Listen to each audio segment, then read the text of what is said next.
যে রাত মরবেন ওই রাতে যদি সন্ধ্যায় মরেন তো পরের দিন যদি ফজরের পরেও জানাজা হয় ওই একটা রাত তো আপনার ঘরের ভিতরে রাখতো না বেটা। ওই নাফরমান সন্তানের জন্য যারা হারাম খাইলেন, ভুল করলেন, ভুল সুদ খাইলেন, ভুল করলেন, কিস্তি নিলেন, ভুল করলেন, নর্তকী দেখার জন্য যারা ঘরে টেলিভিশন রাখলেন, এই মুসলমান ভুল করলা, ভুল করলা, ভুল করলা। তুমি আহাম্মক, তোমার জিফু তো আহাম্মক, তোমার গোটা ফ্যামিলি আহাম্মক। তুমি পরিবার মিল্লা, ঐক্যবদ্ধ ভাবে সবাই মিল্লা আগুনের ব্যবস্থা করলা। হ্যাঁ, শেষ কথা,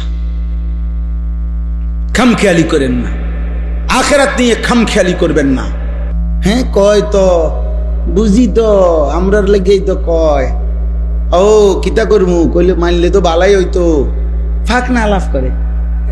হ্যাঁ, এমনি মাশাআল্লাহ বন খায়, বিড়ি খায়, গপ মারে, এখনো 10 গ্রামে ফেঁস লাগাইলে উনি 1 নম্বর। হ্যাঁ, গপ মারণের ক্ষেত্রে কোনো কমতি নাই, বুঝেন নাই কথাটা? ফালতু কথা বলার ক্ষেত্রে কমতি নাই। আখেরাতের কথা বললে কয় তো বুঝি তো,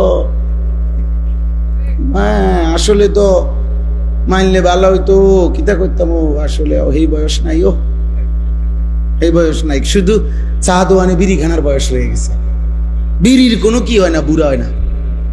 আরে সুবহানাল্লাহ, এটা কি জিনিস আল্লাহ দিল এবারে, কে বুঝাই দিল? মিয়ারে বাঁকা হইয়া গেছে, বাঁকা দেখ, বাঁকা হইয়া গেছে, কিন্তু এই জিনিস খাইতে আছে। নাউজুবিল্লাহ, নাউজ। আজকে ছেড়ে দেন, যেই সমস্ত চাচা বাবা এখানে আছেন বিড়ি সিগারেট অভ্যস্ত, আজকে রাতে এখন দোয়া হবে, এই দোয়ার মধ্যে তওবা করেন, মাওলা যা ছেড়ে দিলাম মাওলা। বলেন ইনশাআল্লাহ, বলেন ইনশাআল্লাহ। আল্লাহ তৌফিক দান করে। ছেলের আব্বা, তোমাদেরকে বলি আব্বা, নারী দেখা ছেড়ে দাও বাবা, মোবাইল দেখা ছেড়ে দাও। মা বোনদেরকে বলি, মা বেপর্দা হওয়া ছেড়ে দাও। মা, দুনিয়া অল্প কয়েকদিন, তোমার আগের কোনো অহংকারী পৃথিবীতে টিকে নাই, তোমার পরের অহংকারীরাও টিকবে। এই পৃথিবী ভালো কেউ থাকতে দেয় নাই, মন্দ কেউ থাকতে দেয়। এই পৃথিবী ফেরাউন কেউ থাকতে দেয় নাই, এই পৃথিবী নমরুদ কেউ থাকতে দেয় নাই, এই পৃথিবী মুসা ইব্রাহিম কেউ থাকতে দেয় নাই। এখানে হাসলেও মরবেন, কাঁদলেও মরবেন, এখানে সুখে থাকলেও মরবেন, দুঃখে থাকলেও মরবেন, এখানে অট্টালিকায় থাকলেও মরবেন, কুড়ে ঘরে থাকলেও মরবেন, এখানে চিরদিন হাসলেও মরে যাবেন, চিরদিন কাঁদলেও মরে যাবেন, এখানে সুস্থ থাকলেও মরে যাবেন, অসুস্থ হলেও মরে যাবেন। এখানে মরতেই হবে, আপনাকে চলে যেতেই হবে, এই সংসার আপনাকে ছাড়তেই হবে, এই মায়া আমাকে আপনাকে ছেড়ে দিতেই হবে। আল্লাহ আমাদেরকে তৌফিক দান করেন, আল্লাহ আমাদেরকে বুঝার তৌফিক দান করেন। আপনাদের কাছে আমরা এই সূরা মুলক, এই সূরার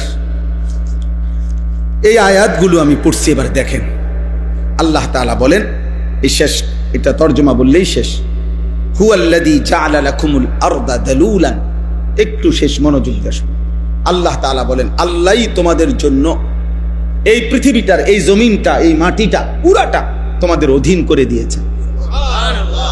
আল্লাহ বলেন তোমাদের অধীনস্থ। জালুল শব্দের অর্থ হলো তোমাদের ব্যবহারের উপযোগী।